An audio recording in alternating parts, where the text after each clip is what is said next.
Rendering your exterior walls so that they're perfectly smooth will provide the perfect base for decorating the outside of your home.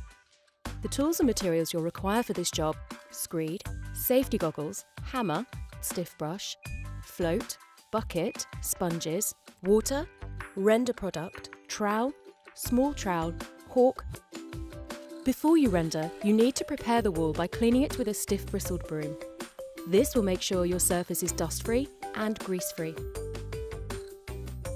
Add the render product to some water in a bucket and mix according to the instructions on the bag.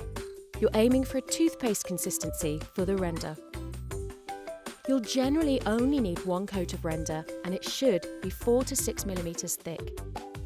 Your aim is to apply the render as smoothly as possible. For rendering coarse bricks, you may need to add a little water to the surface before you start. By brushing with water, dust will be minimised and the render will have a much better surface to adhere to. There are a couple of different techniques to applying render. Tilt the hawk onto the trowel and then apply the render at a 45-degree angle. Or you can place the hawk's edge on the wall and brush up from there. If you've got vents on your wall, render up to the vent with a slight overlay around the edges. Let the render dry for about 30 minutes until it's firm to touch. Then use a straight edge to flatten out or screed the render. Next, fill in any hollows left over with more render. Hollows are areas where the render is coming away from the wall and you can spot their lighter colour. You'll now need to float the wall to fill in any small hollows. A float is a tool that smooths the surface of the wall, as well as improving the look of the wall.